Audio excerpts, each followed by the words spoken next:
Praise the lord. ఈరోజు సామెత నేర్చుకుందామా? సామెతల గ్రంథం 31వ అధ్యాయం 15వ వచనం. ఆమె చీకటితోనే లేచి తన ఇంటి వారికి భోజనం సిద్ధపరచును, తన పనికత్తెలకు భర్త ఏర్పరచును.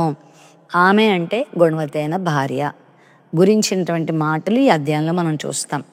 గుణవతి అయిన వారు మాత్రమే కాకుండా గుణవంతులు కూడా చేసే పని ఏంటంటే వాళ్ళు ఉదయాన్నే లేస్తారు, అంటే చీకటితోనే లేస్తారు. చీకటితోనే లేచి ఆహారం సిద్ధపరచుకుంటారు. అంటే కేవలం భౌతిక సంబంధమైన ఆహారం కాదు, ఇడ్లీ దోశ ఇవి కాదు. ఆహారం ఉదయాన్నే సిద్ధపరచుకోవడం అంటే ఆత్మీయ ఆహారం, దేవునితో సహవాసం, ప్రార్థనా జీవితం, వాక్యాన్ని ధ్యానించుకోవడంతో వారి జీవితాలు ప్రారంభిస్తారు. మరి ఈ మాట వింటున్న నీ జీవితంలో అట్టి అనుభవం ఉందా? చీకటితోనే లేస్తున్నావా? యేసుప్రభు వారు కూడా పెందల కడనే లేచి చాలా చీకటి ఉండగానే అరణ్య ప్రదేశానికి వెళ్ళిపోయి ప్రార్థన చేసేవారంట.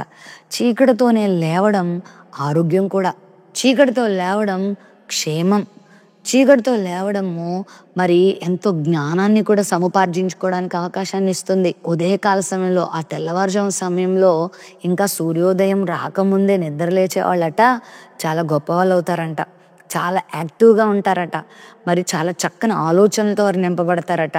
మరి సైంటిఫికల్గా కూడా మరి చెప్తూ ఉంటారు, మెదడు ఆ సమయంలో బాగా యాక్టివ్గా ఉంటుందంట. కాబట్టి ఉదయాన్నే లేచి దేవునితో సహవాసం చేయడం చాలా మంచిది. నేటి దినాల్లో మరి ఉదయాన్నే లేవడం అనే అనుభవం చాలామంది మిస్ అయిపోతున్నారు. రాత్రంతా పని చేసో, లేకపోతే రాత్రంతా అటు తిరిగి ఇటు తిరిగో, లేకపోతే స్మార్ట్ ఫోన్ ఒకటి పట్టుకొని రాత్రంతా ఆ పిచ్చి పిచ్చి వీడియోలు చూసుకుంటా, గేమ్లు ఆడుకుంటా ఎప్పుడో తెల్లవారుజాము 2 గంటలు 3 గంటలకు పడుకుంటారు. ఇక ఉదయాన్నే ఎలా లేస్తారు? 10-11 గంటలకు లేస్తారు. అప్పుడు బ్రష్ చేస్తారు, అప్పుడు స్నానం చేస్తారు, అప్పుడు భోజనం చేస్తారు. ఇది ఎంత చెడ్డ అలవాటో కదా.